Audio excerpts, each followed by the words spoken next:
Buenas tardes, mi nombre es Dulce Yesenia Bustos Gallaga, estudié la licenciatura en Administración, me encuentro en el Diplomado Económico Administrativo, en la materia de Derecho Tributario, la cual es impartida por el profesor José de Jesús González Cueva. La actividad a realizar es una presentación electrónica.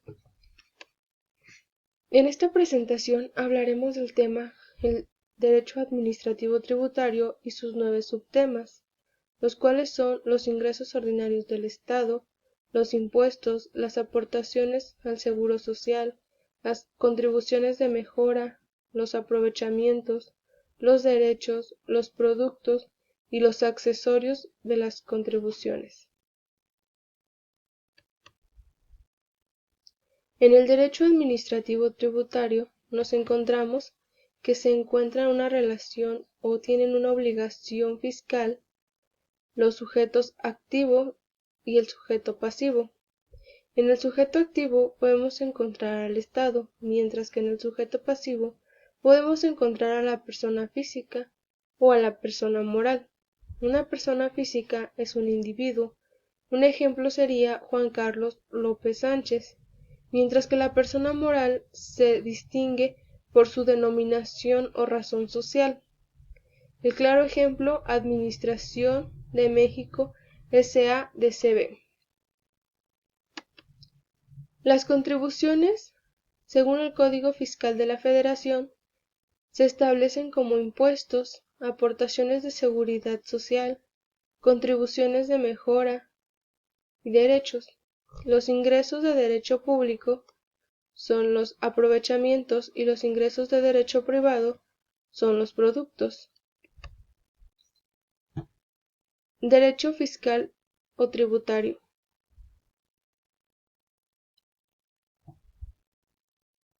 Se puede definir como el derecho que estudia y establece las normas que el Estado necesita para poder recaudar los ingresos. Esto está estipulado en la Constitución, donde determina la estructura del Estado, la forma de gobierno y la administración de los derechos y los deberes de los ciudadanos. Esto se encuentra en el artículo 31, fracción 4. El artículo 31 nos dice que son derechos de los mexicanos, más desglosado en la fracción 4, contribuir con el gasto público, así como de la Federación, de los estados, de la Ciudad de México y el municipio en que se resida, de manera proporcional y equitativa a lo que disponga la ley. Mientras que en el artículo 1 nos dice que las personas físicas y morales están obligadas a contribuir para los gastos públicos conforme a las leyes fiscales, respectivamente. Las disposiciones en este código aplicarán en su defecto y sin perjuicio en lo dispuesto a los tratados de los cuales México es partícipe. La Ley de Ingresos es el ordenamiento jurídico propuesto por el Poder Ejecutivo y aprobado por el Poder Legislativo. Bajo este concepto se podrán captar los recursos financieros que permitan cubrir los gastos de la Federación durante un ejercicio fiscal.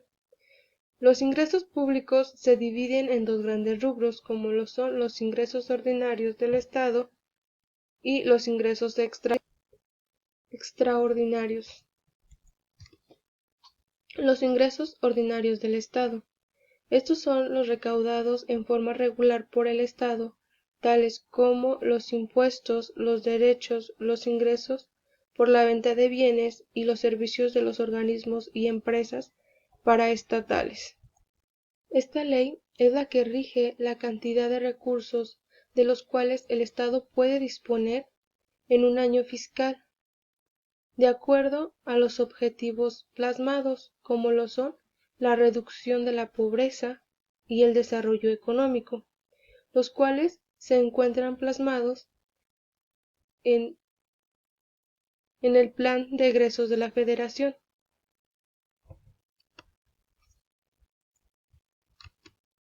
Los impuestos. Según el artículo 2, Las contribuciones se clasifican en impuestos, aportaciones de seguridad social, contribuciones de mejora y los derechos, las cuales definiremos a continuación. Aportaciones de seguridad social.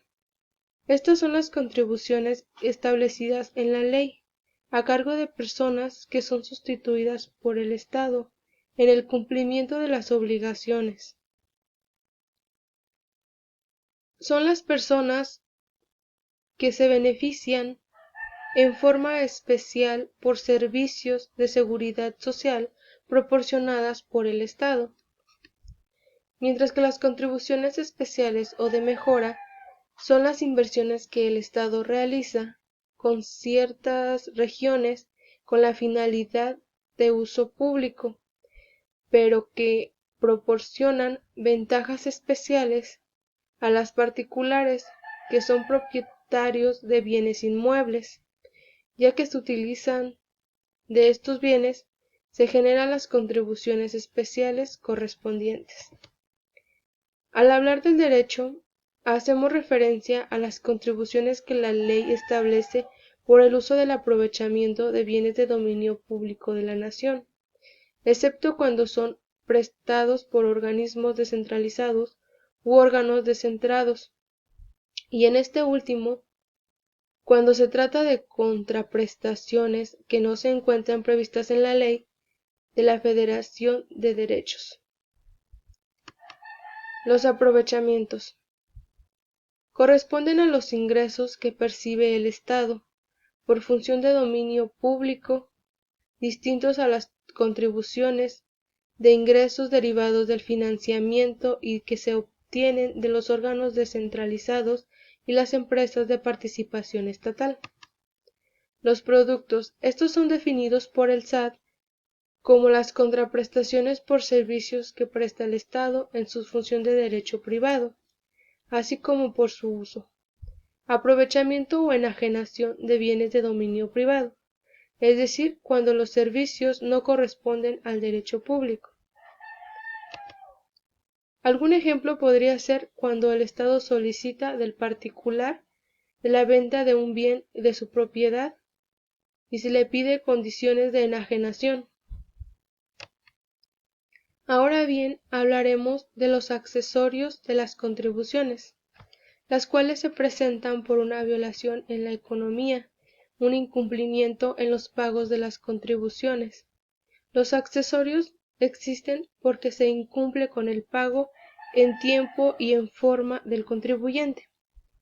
Las consecuencias que se presentan al no cumplir con el pago de las obligaciones sustantivas son las siguientes: los recargos, las multas y los gastos de ejecución. En los recargos podemos encontrar recargos por mora, recargos por cheque o recargos por pago a plazo.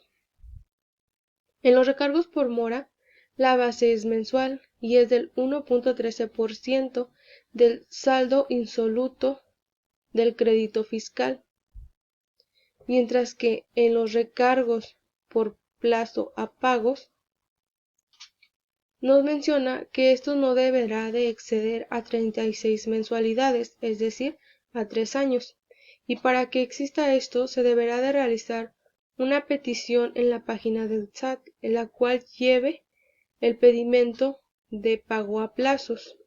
Una vez que este es aceptado por el SAT, deberá de dar un adelanto del 20% del crédito fiscal. Y de acuerdo al artículo 8 de la Ley del Ingreso de la Federación, las bases para los recargos por pago a plazo serán de 1 a 12 meses el 1%, de 12 meses a 24 meses el 1.25% y de 24 a 36 meses el 1.5%. El segundo accesorio son los recargos